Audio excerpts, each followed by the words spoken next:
დღევანდელ ეპიზოდში ვისაუბრებთ ჩვენი ცხოვრებისეული მისიის პოვნაზე, როგორ ვიპოვნე მე ის და როგორ უნდა დავისახოთ ჩვენი ცხოვრებისეული მისიიდან გამომდინარე მიზნები. გამარჯობა, მე ვარ ელენე, ეს არის ჩემი არხი Reverse Monday და დღეს გვაქვს მე-15 ეპიზოდი. წინა ეპიზოდებში ჩვენ ვისაუბრეთ მანიფესტაციაზე, თუ როგორ განმარტავს მას ნეირომეცნიერება და რა არის რეალურად მანიფესტაციის ტექნიკა, ასევე ვისაუბრეთ ტვინის სუპერძალაზე და დღევანდელი ეპიზოდიც არის ამ სერიის გაგრძელება, რასაც ვეძახით სწორ მანიფესტაციას, თუმცა ჩემი აზრით დღევანდელი ცხოვრებისეული მისიის პოვნის თემა ბევრად უფრო დიდია ვიდრე მანიფესტაციის თემა, ბევრად უფრო დიდია ვიდრე სხვა რამე პრაქტიკა, რაცაც გვასწავლიან მიზნების მისაღწევად, რადგან ყველაზე მნიშვნელოვანი არის ადამიანმა გაცეს პასუხი, რატომ მოვიდა დედამიწაზე ამ სამყაროში და რა უნდა გააკეთოს მან აქ და ამის შემდეგ უკვე რა თქმა უნდა შეუძლია მიზნებიც დაისახოს, სხვადასხვა პრაქტიკაც ისწავლოს, რუტინა და ასე შემდეგ. ამიტომ დავიწყოთ დღევანდელი თემის განხილვა და პირდაპირ გეტყვით, რომ ძალიან თამამად შემიძლია ამ თემაზე საუბარი, რადგან მე ვიპოვნა ჩემი ცხოვრებისეული მისია და მისგან გამომდინარე დავისახე მიზნები. თუმცა ცხოვრებისეული მისია მგონია, რომ არ არის ცვალებადი, მაგრამ მიზნები შეიძლება იყოს ცვალებადი იმის მიხედვით, თუ განვითარების რა ეტაპზე ხარ, რამდენად მიუახლოვდი შენს, ესე ვთქვათ, შინაგან მეს და ძახილს და ასე შემდეგ. მოკლედ დავიწყოთ. სანამ მიზნებზე ვისაუბრებთ, უნდა ვისაუბროთ ცხოვრებისეულ მისიაზე.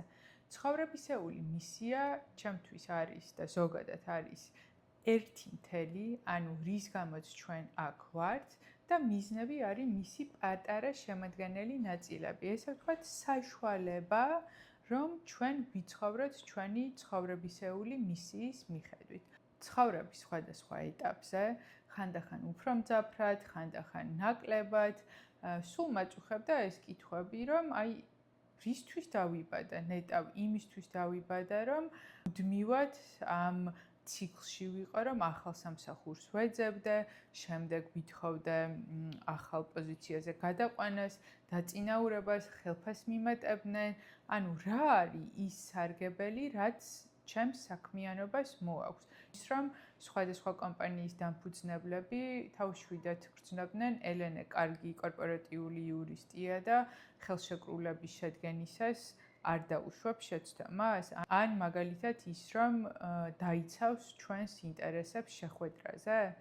ანუ სულ მქონდა ეს კითხვები გააჩნია სად მუშაობდი, იმიტომ რომ ზოგიერთი კომპანია ძალიან შორს იყო ჩემი ცხოვრებისეული მისიისგან, რომელიც ჯერ ამოხსნილი არ მქონდა რა იყო და ზოგი შეიძლება და უფრო ახლოს ყოფილიყო და რომელიც უფრო ახლოს იყო, იქ თავს უფრო მშვიდად გრძნობდი და შესაბამისად კითხვები ნაკლებად მოდიოდა ჩემს თავში. მაგრამ კოვიდის პერიოდიდან ძალიან აქტიურად დავიწყე ამაზე ფიქრი და უკვე მივხვდი, რომ არც ხელფას, არც ახალ პოზიციას, არც ახალ სამსახურს სხვა ქვეყანაში საცხოვრებლად გადასვლას, არაფერს აღარ მოქონდა ჩემთვის ხალისი, რაღაცნაირად სისავსის შეგრძნება, რომ აი ეს ის არის, ეს ჩემი ძახილია და მე ამას უნდა ვაკეთებდე და რეალურად მაშინ მივხვდი, რომ ამ ტიპის სამსახური საერთოდ აღარ მაინტერესებდა და ზოგადად იურიდიული მიმართულება აღარ მაინტერესებდა, როცა ჩემი საოცნებო სამსახური მქონდა. საოცნებო, ოღონდ აღწერილობის იმ თვალსაზრისით, რომ მქონდა ნაკლები საქმე, ყველაზე მაღალი პოზიცია, რაც მქონია, ვცხოვრობდი ძალიან კარგ პირობებში, იქიდან გამომდინარე, რომ ჩემი დამსაქმებელი ფარავდა ყველა ხარჯს და ასევე მქონდა ძალიან მაღალი ხელფასი. აქედან გამომდინარე, როცა მივხვდი, რომ აი ეს ყველაფერი, რაზეც მე სულ ვფიქრობდი, რომ მინდა და მივაღწიე და აქ არის და არ მაბედნიერებს, რა თქმა უნდა, ეს იყო ჩემთვის შოკიც, მაგრამ თან იყო მკაფიო მესიჯი, რომ მე იქ არ ვარ, სადაც არ უნდა ვიყო და არ აქვს მნიშვნელობა მე ამ კომპანიიდან ეხლა Google-ში გადავალ, როგორც შემდეგი ესე ვთქვათ, ნაბიჯი თუ სხვაგან დავიწყებ მუშაობას, იმიტომ რომ მე არც ერთ კომპანიაში არ ვიქნებოდი ჩემს მისიასთან ახლოს, იქიდან გამომდინარე, რომ ზოგადად კორპორატიული სამართალი არ არის ამ მისიასთან ახლოს.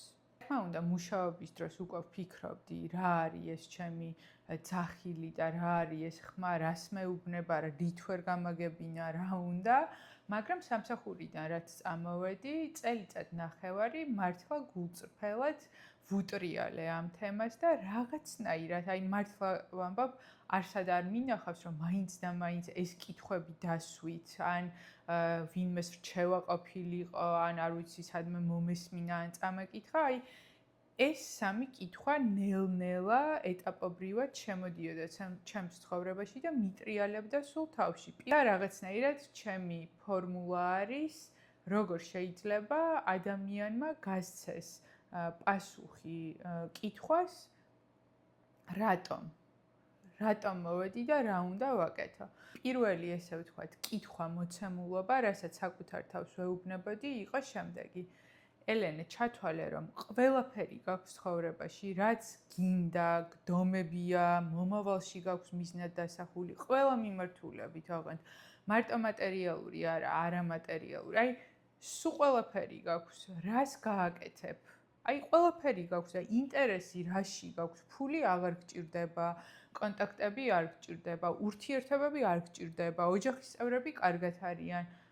და რას გააკეთებ? წადი რა დაჯექი სახლში და ან მეგობრებთან ერთად და დატკბი და იმოგზაურე და აი რა გინდა კიდე რომ გააკეთო. და რაღაცნაირად ჩემი გონება ამ დროს მშვიდდებოდა, წარმოიდგენდა იმ ყველა მიზანს, რაც ქონდა დასახული შესრულებულად, ან ყოფებდა ჩემეულ საოცნებო ცხოვრებაში და მანახებდა, რომ აი ეს ყველაფერი გაქვს. და აბა თქვი, ეხლა შენ რისი კეთება გინდა და აი მართლა ძალიან სიღრმიდან ამოვიდა ის, რომ მინდა ქალების დახმარება და განსაკუთრებით მინდა ქართველი ქალების დახმარება. ეს იყო აი ძალიან კაფიო მესიჯი, იმიტომ რომ წარმოვიდგინე თავი ქალების დიდი ოჯახის წევრად, სადაც ჩვენ ერთმანეთს ვავითარებთ, ვზრუნავთ, გვიყვარს ერთმანეთი, ხელს ვუწყობთ და აი რაღაც იმდენად დიდი სიამოვნება, სიკეთე, სისავსე და სიხარული მოდიოდა ამ შეგრძნებისგან, რომ მივხვდი ჩემ ამ იდეალურ ცხოვრებას, რასაც ჩემი მაშინდელი მიზნები უკავშირდებოდა, აკლდა აი ეს. მე მჭირდებოდა სრული სისავსე, ქალებთან ერთობა და ქალების დახმარება. შესაბამისად, ეს არის პასუხი ჩემს პირველ კითხვაზე. მას შემდეგ, რაც ამ კითხვას გავეცი პასუხი, ბუნებრივად რაღაცნაირად თვითონ ამომიტივტივდა თავში, რომ რისთვის ხარ მზად, რომ მთელი ცხოვრება აკეთო უფასოდ.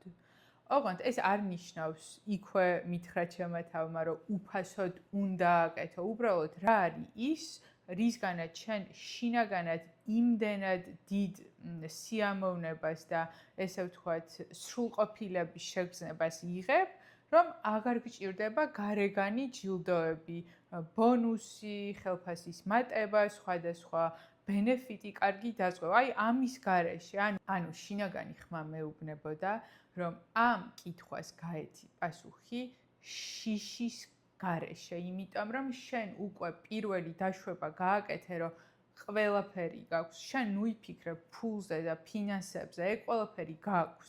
ეგ ყველაფერი არის შენ ცხოვრებაში და შიშიდან არ ამოხვიდე, იმიტომ რომ ფულის გარეშე ყოფნა არის შიში, ხო? ანუ უსაფრთხოების შეგრძნებას გვაძლევს და ასე შემდეგ და დაიკიდე ეგ, შენ გაქვს ფული და აი უფულოდ ელენემ გაიღვიძა, ყველაფერი არის და აი რას გააკეთებ ისე რომ არ ელოდები თვიდან თვემდე ხელფასს, აი რა გინდა რომ ვაკეთო. და მან პასუხი იყო მსგავსი პირველი პასუხის, რომ მინდა ქალებთან მუშაობა და რა თქმა უნდა მეორე კითხვაზეც ძალიან მსგავსი პასუხი მივიღე პირველის, რომ ყოველდღე მზად ვარ ვიყო ქალების სამსახურში, მათ დავეხმარო იმაში, რომ ყოფდნენ, ცხოვრებისეული მისია იპოვნონ, საკუთარი საქმიანობა იპოვნონ, აყვავდნენ და ასე შემდეგ, იმიტომ რომ დახმარება ბევრი სახის შეიძლება იყოს და ბევრი ტიპის ქალებთან შეიძლება ადამიანმა ხო იმუშაოს. მე კონკრეტულად მინდა რომ ჩემი ინტერესების მატარებელი რაღაცნაირად მსგავსი ღირებულებების, აი რაღაცაში რომ ვიდენტიფიცირდებით როგორც ერთნაირები. აი ეგეთი ტიპის ქალებთან მინდა ძალიან მუშაობა და ამ პასუხმა კიდევ უფრო ღრმად მიმიყვანა იქამდე, რა შეიძლება იყოს ჩემი მომავალი პროფესია. ეს კითხვები ერთმანეთის პარალელურად არ ჩნდებოდა, ოღონდ სანამ პირველი კითხვა არ ამოვწურე და აი ძალიან ბევრი თვე არ დავუთმე ამაზე ფიქრს, არ მოსულა მეორე კითხვა. მე მეორე კითხვა რო ამოვწურე, მოვიდა მესამე კითხვა. მესამე კითხვა არის შემდეგი, რომ რისი სწავლა, კვლევა, ძიება, კითხვა გიყვარს ისე რომ არ ხარ ვალდებული და სხვისი დავალება არ არის მაგალითად და ამაზე არ არის დამოკიდებული შენი კარიერული წინსვლა ან ზოგადად რაიმე შენ ცხოვრებაში. და ამაზეც ძალიან მკაფიო პასუხი მაქვს, იმიტომ რომ მახსოვს 18 წლიდან ვსწავლობდი, 6 წელი ვისწავლე, მერე 15 წელი ვიმუშავა და მკაფიოდ მახსოვს, რომ როგორც კი უნივერსიტეტიდან გამომდინარე დრო მქონდა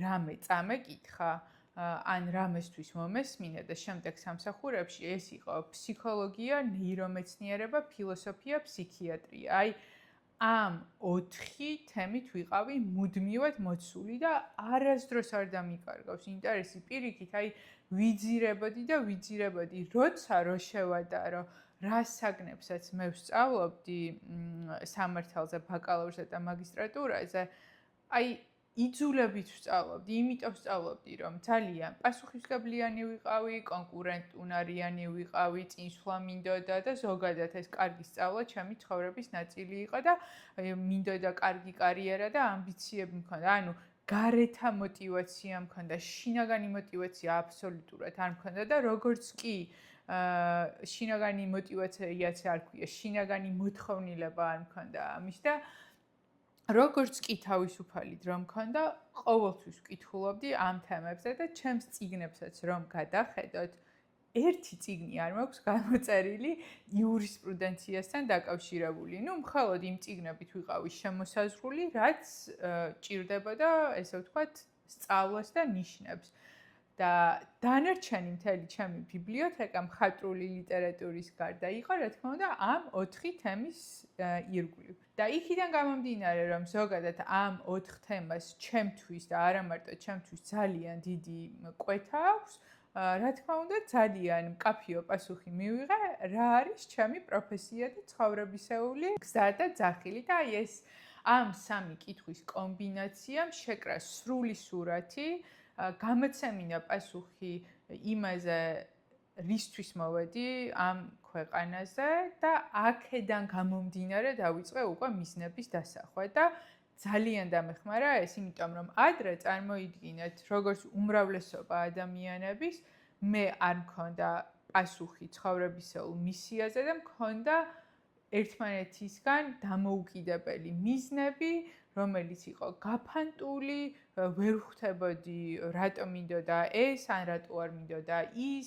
მართლა მე მინდოდა თუ უნდოდა ჩემ ბიძაშვილს ვიღაცას, სიტყვაზე ვამბობ, ან მაგალითად არ ვიცი, ჩემს მეზობელს, პირობითად ვამბობ, რა თქმა უნდა. ეხლა ძალიან მარტივი არის მიზნების დასახვაც, ფოკუსის დავიწროვებაც და იმის კეთება, რაც შემთთვის არის მნიშვნელოვანი და რა თქმა უნდა, ამ სამ კითხვას როცა გავეცი პასუხი, მაშინ დავიწყე ჩემი YouTube-ის არხიც. არ გეგონოთ, რომ ეს ერთადერთი გზა არის, ჩემი ფორმულა, თქვენი ცხოვრებისეული მისიის ამოხსნის, რა თქმა უნდა, არსებობს უამრავი სწავლება, რელიგიური, კულტურული, არ ვიცი, მეცნიერული ბევრნაირი სწავლება არის და რომელიც თქვენთან უფრო ახლოს მოვა და დაგეხმარებათ, რომ გზა გაიყვალოთ, ის შეგიძლია აირჩიოთ. ჩემთან ყველაზე ახლოს მაინც არის იკიგაის ფორმულა, იკიგაის იაპონური ფილოსოფია, რომელიც ძალიან მარტივად ზედმეტი, ესე ვთქვათ, ტერმინოლოგიის გარეშე აღწერს თუ რა არის ჩვენი ცხოვრებისეული მისია და საქმიანობა. პირველ რიგში უნდა აღმოაჩინო რა გიყვარს, რა გსიამოვნებს და ეს არ არის აუცილებელი იყოს მხოლოდ ერთი მიმართულება, შეიძლება იყოს რამდენიმე. მერე უნდა, ესე ვთქვათ, დაფიქრდე ამ აღმოჩენებიდან რომელი გამოგდის კარგად, ანუ იმიტომ რომ მე მაგალითად მიყვარს მუსიკა, მაგრამ არ გამომდის სიმღერა. უნდა კვეთა იყოს თქვენი საყვარელი საქმიანობების იმასთან თუ რა არის, ესე ვთქვათ, თქვენი ძლიერი მხარე ან არ არის ძლიერი მხარე დღეს, მაგრამ შეგიძლიათ რომ განავითაროთ მომავლისთვის.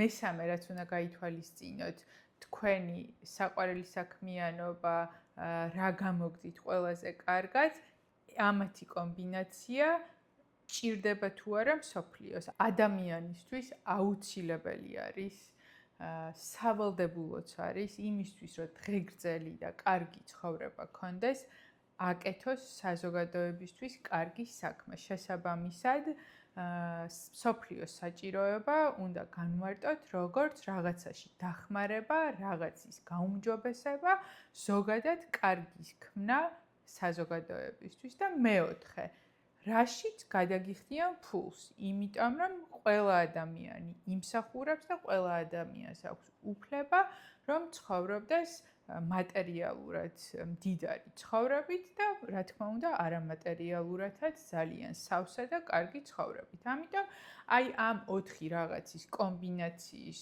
შუა წერტილი გვაძლევს იმას, რაც არის ჩვენი ცხოვრებისეული მისია. ეს ყველაფერი ერთმანეთს ამუშავებს, ესე ვთქვათ, წრეზე დადის და საბოლოო ჯამში, როდესაც თქვენი საყვარელი საქმით, რომელიც კარგად გამოგდით და საზოგადოებას უმჯობესებთ ან ეხმარებით რაღაცაში, ეს თქვენ გიბრუნდებათ ძალიან დიდი დოვლათის სახით. მინდა რამდენიმე წუთი ვისაუბრო, რატომ არის მნიშვნელოვანი ჩვენი მიზნები მარტო ჩვენ კი არ გვეხებოდეს და ჩვენთვის იყოს კარგი, არამედ გქონდეს ისეთი მიზნებიც, რომლებიც კიდევ ერთი ან 1000 ან რამდენიც გინდათ ადამიანის ცხოვრებას აუმჯობესებს ან ეხმარება მათ. ადამიანი არის სოციალური არსება, მას არ შეუძლია მარტო გადარჩენა, მარტო ცხოვრება, აქამდე სულ ერთად მოვდივართ როგორც სოციუმი, ძლიერდებით და ასე შემდეგ.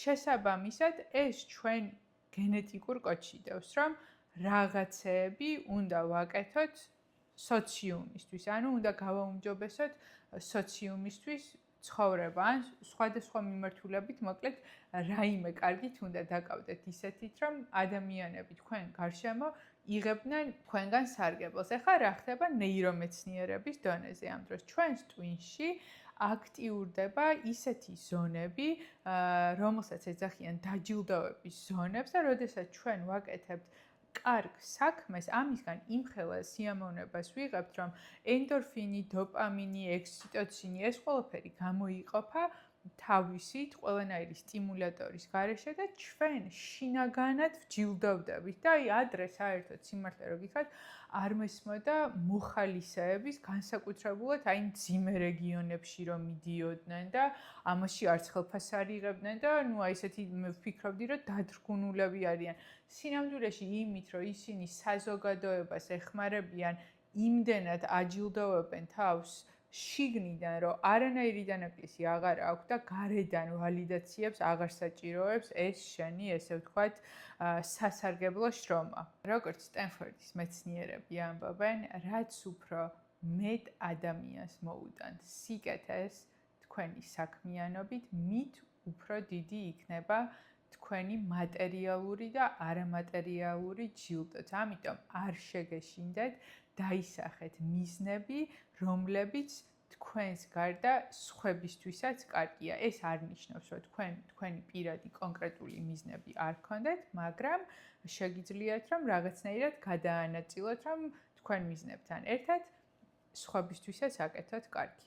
ჩვენ წინა ეპიზოდში, როდესაც ტვინის სუპერძალაზე ვსაუბრობდით, ანუ რეტიკულარული აქტივაციის სისტემაზე, იქ აღვნიშნეთ, რომ ჩვენ ცნობიერს, ქვეცნობიერიდან უნდა მიეწოდოს ინფორმაცია, რომ ესა თუ ის მიზნები არის ჩვენთვის მნიშვნელოვანი და ამის მერე აქტიურდება ფილტრი, რომელიც ყურადღებას გვაქცევინებს ისეთ საკითხებზე და საგნებზე და მოვლენებზე, რომლებიც გვეხმარებიან ჩვენი მიზნების მიღწევაში. ეს ეპიზოდი თუ არ გინახავთ, გირჩევთ ნახოთ და ბევრ დროს აღარ დავუცმობ ამ ეპიზოდში, უბრალოდ ერთხელ მინდოდა კიდე ხაზი გამესვა, რომ ძალიან მნიშვნელოვანია მიზნების სიცხადე იმისთვის, რომ ჩვენი ქვეცნობიერი და ცნობიერი სინქრონიზებულად მუშაობდნენ ჩვენი მიზნების მიღწევისთვის. ეხლა დროა ვისაუბროთ მიზნების დასახვის სტრუქტურაზე და აქ გამოიყენება იგივე კონცეფცია, რასაც გამოიყენებენ ორგანიზაციები და ამას ქვია SMART-ი, ანუ SMART Goals და ჩვენ ახლა განვიხილავთ, როგორ შეიძლება იგივე კონცეფცია გამოიყენოს ადამიანმა თავისი მიზნების მიღწევისას. და რა თქმა უნდა, ესეც დასტურდება კვლევებით, რომ თუ მივუდგებით მიზნებს ძალიან დაწვრილებით და იგივე, ესე ვთქვათ, ტაქტიკით, როგორც ამას აკეთებენ ორგანიზაციები, ბევრად უფრო მარტივად და მალე გაიგებს ჩვენი ტვინი, რომ ეს არის ჩვენთვის მნიშვნელოვანი.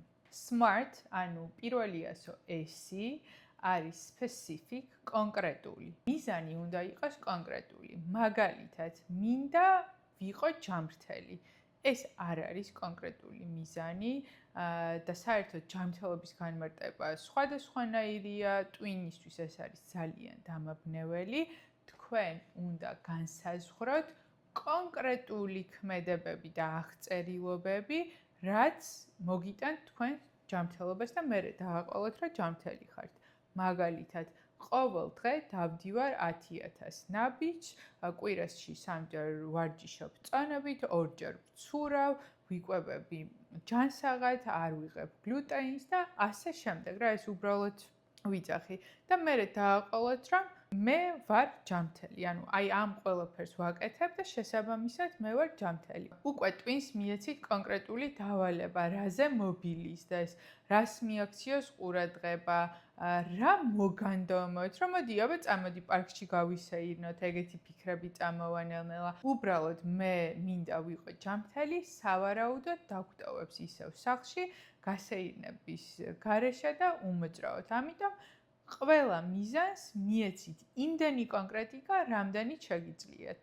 მეორე ასო M-ი არის measurable, ანუ გაზომვადობა და აქაც უნდა მივცეთ კონკრეტიკა, ანუ რითი განსაზღვრა, რომ მიზანი მიღწეულია. მაგალითად, ტვინს რო ვეუბნები, მინდა ვიყო ჯანმრთელი. აქ რას გულისხმობ? მე ვარ ჯანმრთელი, როცა მაქვს ეს წონა, სიტყვაზე შაქარი სისხლის დონეში არის ამდენი, შემიძლია რომ ამ დატვირთვით ვივარჯიშე, ნუ სხვადასხვა რაღაცით იზომება, ხო, მიზანი. აქედან გამომდინარე, აი რით იზომავთ ამ მიზანს, აუცილებლად მიეცით ეს ამაზეც კონკრეტული ინფორმაცია. მესამე ასო A, achievable, ანუ მიღწევადი და აქ შემოდის ისევ სტენფორდის პროფესორი ჰიუბერმანი, რომელიც გვეუბნება შემდეგ რაღაცას, რომ ტვინს ძალიან უყვარს, როცა ჩვენ პოულობთ ოქროს შუალედს, მარტივად მისაღწევსა და რთულად მისაღწევს შორის, იმიტომ რომ ტვინი ეს უყვარს აი ისეთი, როგორ ახსნა ქართულად, ანუ გაწელვადი მიზნები რა, აი როცა მაქსიმუმზე ოდნავ მეცთხოვ. როცა შენ ხო მარტივს უკვე რაც მიღწეული აქვს, ხო? მაგის მიმართ არ უჩნდება ენთუზიაზმი და შეიძლება აღარც გაგეკეთებინოს, ან რაღაცა ესე ვთქვათ, განსაკუთრებული სუპერ ძალები არ ჩართოს. და როცა შენ ეუბნები არარეალურ მიზანს, ეგ ძალიან აშინებს, სიახლეები აშინებს, თulis რომ ეს კომფორტის ზონა ეხა მე რატო უნდა დავტოვო, ეჭვის თვალით უყურებს, შეიძლება დაეზაროს კიდევ ეს და მოკლედ ის რაც არარეალურია, ვერ იჯერებს თავის შესაძლებლობებს და წარუმატებლობისთვის არის ეგეთი მიზანი განწირული ძირითად შემთხვევებში. ამიტომ უნდა მივცეთ ოქროს შუალედი, რაც ნიშნავს იმას, რომ მიზანი უნდა იყოს უკვე მიღწეულზე ოდნავ რთული, იმისთვის, რომ მარტივად მიაღწიოთ მიზანს და აქ მინდა დავამატო, დაისახავთ მიზნად უტოპიურ რაღაცებს დღევანდელი გადმოსახედიდან. ჯობს პატარ-პატარა ნაბიჯებით განვითარდეთ და წინ წახვიდეთ, ვიდრე მთელი ცხოვრება ელოდოთ ერთ გრანდიოზულს, რომელიც იმიტომ რომ თქვენი ტუნი არ იჯერებს, სავარაუდოდ არ მოვა თქვენს ცხოვრებაში. მეოთხეასო are relevant, ანუ უნდა იყოს შესაბამისი და ეხლა აქ რა იგულისხმება. პირველი მე ვიტყოდი, რომ ცხოვრებისეულ მისიასთან შესაბამისი, შენ თუ გინდა ქალების დახმარება, ანუ მე ჩემ თავს ვეუბნები, არ უნდა აირჩიო ისეთი პროფესია, რომელსაც არ ექნება ქალებთან შეხება და არ ეხმარება მათ. ანუ არ უნდა იყოს საწინააღმდეგო თქვენი მიზანი ცხოვრებისეულ მისიასთან და ეს როგორც წესი ყველა თქვენ მიზანს ეხება, ყველა თქვენი მიზანი უნდა ავსებდეს ცხოვრებისეულ მისიას და არ უნდა გარბოდეს ცალკე. თუ თქვენი მიზნები არ არის ცხოვრებისეულ მისიასთან შესაბამისი, თქვენ რაც არ უნდა მანიფესტაციის პრაქტიკები აკეთოთ, ვიზუალიზაცია, აფირმაცია, ხატვა, წერა, თქვენი ტვინი არ დაიჯერებს, არც ქვეცნობიერის და არც ცნობიერის დონეზე, რომ ეს თქვენთვის მნიშვნელოვანია, იმიტომ რომ რეალურად მან ჩვენზე კარგად იცის რა არის ჩვენთვის მნიშვნელოვანი, შესაბამისად არ გაგისწორებთ რეტიკულარული აქტივაციის სისტემის ფილტრებს და არ მოგმართავთ იმისკენ, რომ ამ მიზანს მიაღწიოთ, იმიტომ რომ ის თავისთვის თulis, რომ ეს თქვენ არ გინდათ, ეს თქვენთვის არ არის მნიშვნელოვანი. მეხუთე, ასო T, ანუ time bound და აქ გეტყვით ჩემს რჩევას, კომპანიებში როგორც წესი და ორგანიზაციებში, სადაც სმარტფონებით ხელმძღვანელობენ, სვამენ ეგრეთ წოდებულ დედლაინებს. ან პროექტს ყოფენ რამდენიმე ნაწილად და პირველი ფაზა უნდა შესრულდეს ამ დროს, მეორე ფაზა ამ დროს და ასე შემდეგ. დაუსვამთ სამყაროს დედლაინებს, მოუწყობთ გამოცდებს და ეტყვით, რომ 22 მარტამდე თუ არ მეყოლება ეს მანქანა, მერე აღარ მინდა საერთოდ გაბრაზდეთ, ეგრე მოიქცევით. Time bound, ანუ დროის განსაზღვრა გაუკეთეთ საკუთარ თავს. მაგალითად, იმისთვის, რომ მე მყავდეს ეს მანქანა, რა ნაბიჯებიც მე უნდა გადავდგა, შენ თავს მიეცი დედლაინი, რომ ამ ნაბიჯს მაგალითად წიგნს დავწერ 3 თვეში პირობითად, ვიპოვნი რედაქტორს, ვიპოვნი, არ ვიცი, აგენტს, ანუ თქვენ თავს დაუსვით ეს დედლაინები და არა თქვენგან დამოუკიდებელ მოვლენებს, სადაც სხვა ადამიანები შემოდიან უკვე ამ დროის განსაზღვრაში, ესე იგი, სხვა კომპანიები, ორგანიზაციები, სახელმწიფო სისტემები და ჩემი რჩევა იქნება სამყაროს მიცეთ თავისუფლება, რომ თავის მხრიდან შემხედრი ნაბიჯები გადადგას მაშინ, როცა ეს შესაძლებელია და საჭიროა, მაგრამ თქვენ იყავით დისციპლინირებული და თქვენ თავს უთხარით რა რა უნდა გააკეთოთ. როგორც სამსახურში, როცა დავალებას გაძლევენ, მე მეილს რომ წერდნენ, მაქსიმალური პასუხის დრო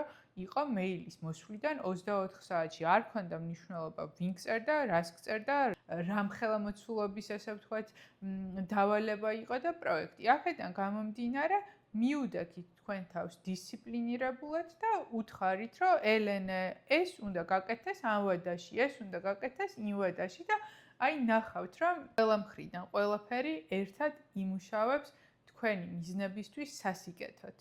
ძალიან მინდა და ჩემი დამოკიდებულების გაზიარება სიტყვა мотиваციასთან დაკავშირებით, რომელიც ჩემთვის არის გამოგონილი სიტყვა, არის კაპიტალისტური სამყაროს, ესე ვთქვათ, ტერმინი, რომელიც შეიწოვა კორპორატიულმა სამყარომ და არა მარტო საჯარო სამსახურებმაც და мотиваცია გახდა როგორი რაღაცა, იცით, რომ აი თითქოს ადამიანს თუ мотиваცია არ აქვს, რაღაცა დამნაშავეა და ან ნებისყოფა არ აქვს საკმარისი, ან რატო არ არის მოტივირებული, აი ბრაზდებიან ადამიანზე, ან შეიძლება შენიშვნა მიცენ სამსახურში და რეალურად აი ის სამი კითხვა, რაზეც მე გავეცი პასუხი, იმისთვის რომ მე იმ სფეროში ვიყო და ის პროფესია მქონდეს, რაც მე ავირჩიე, და მინდა რომ ქალებს დავეხმარო და ასე შემდეგ, ეგ არ საჭიროებს мотиваციას, არანაირი мотиваცია მაგაში არ მჭირდება.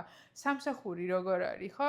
მოგიმატებენ ხელფას, მერე ბონუსი გაქვს წელიწადში ერთხელ ან კვარტალში ერთხელ ან რაღაცა სხვა ბენეფიტები გაქვს და აი ამით რაღაცა საკენგს გვიყრიან, რომ აი მოტივირდი შენ ახლა მოითფინე ბონუსამდე არ წახვიდე სამსახურიდან, აი 10%-ით მოგიმატებ ხელფას ინფლაციას რო დაეწიოს, ან ახალ პოზიციას შემოგთავაზებ, ოღონდ არ წახვიდე დიდი ხნის კადრი ხარ და კარგი კადრი ხარ, ხო? ანუ სულ რაღაცას გვაძლევენ იმისთვის, რომ მოტივირებულები ვიყოთ და დამიჯერეთ, როცა თქვენ ცხოვრებისეულ მისიას იპოვნით, არანაირი ეგეთი мотиваცია არ დაგჭირდებათ. ჩემი წინა ეპიზოდი ჩავწერე სიცხიანმა, მქონდა ვირუსი, თავი ძალიან მტკიოდა, მაგრამ ეს ჩემთვის იმხელა სიამოვნებაა. ესე რეალიზებულად ვგრძნობ თავს, როცა მე აი ამ ცოდნას თქვენ გიზიარებთ, რომ ამაში მე არავინ არც ხელფას არ მიხდის, არც ბონუს არ მაძლევს, მაქვს თქვენგან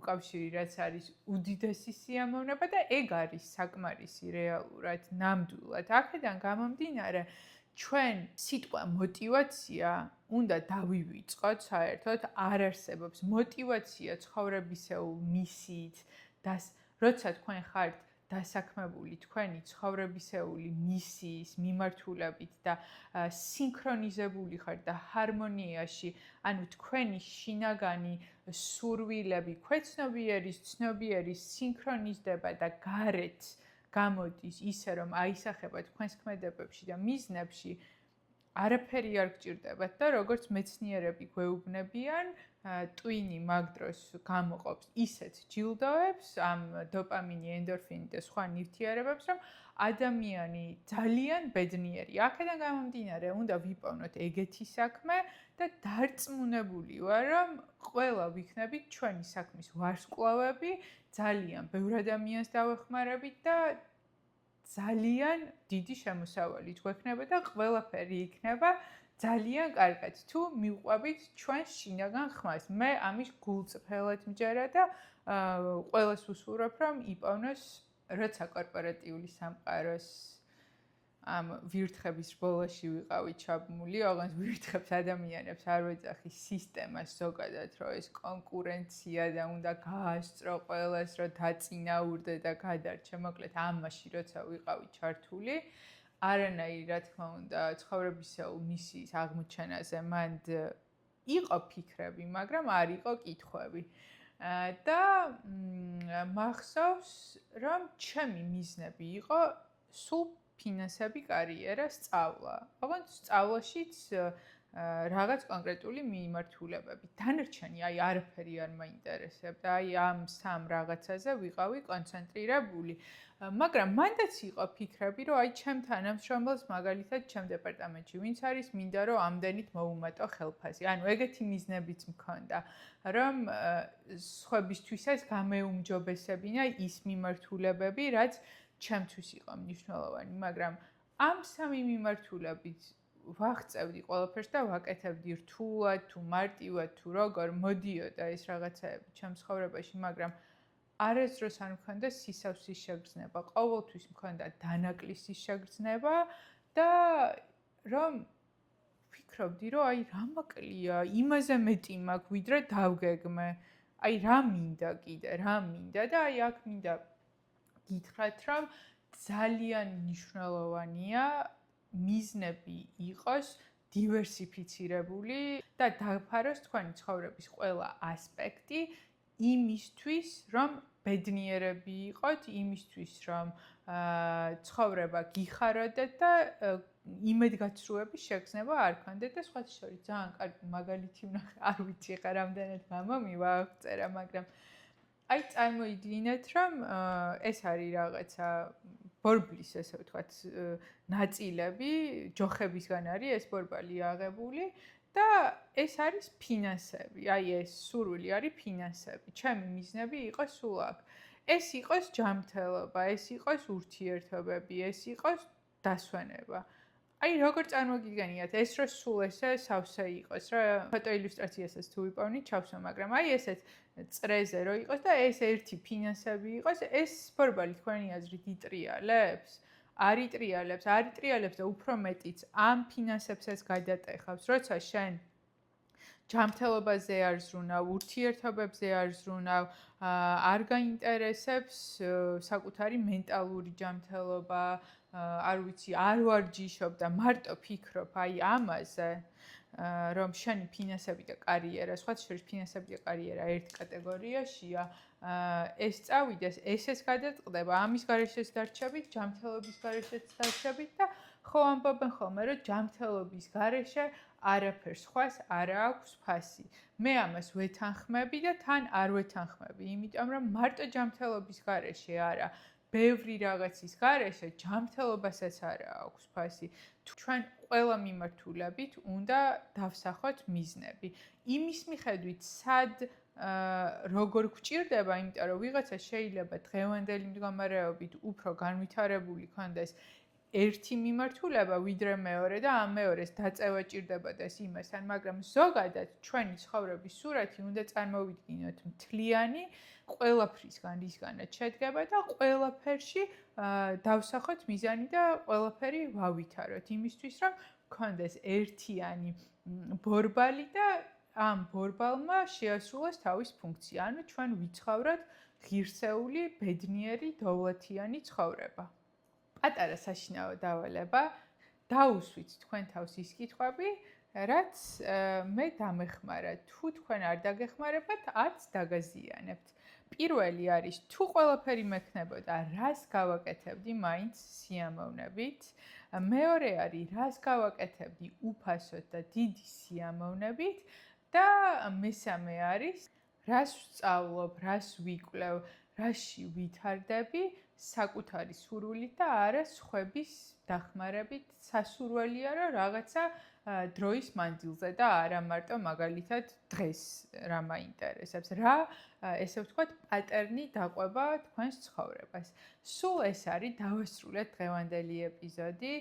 ძალიან გამიხარდება თუ დამიწერთ კომენტარებში კითხვებს, რა საკითხები გაინტერესებთ ამ და მიმდებარე თემებზე და რა თქმა უნდა, ჩემს შემდეგ ეპიზოდებს ავეწყობ ამის მიხედვით. გამომიწერეთ Instagram-ზე თუ რაღაცა ისეთი კითხვა გაქვთ, რომელიც არ გინდათ დაწეროთ კომენტარებში და დიდი სიხარულით გიპასუხებთ ბედნიერ დღეს ან საღამოს გისურვებთ იმის მიხედვით თუ როდის ნახულობთ ამ ეპიზოდს.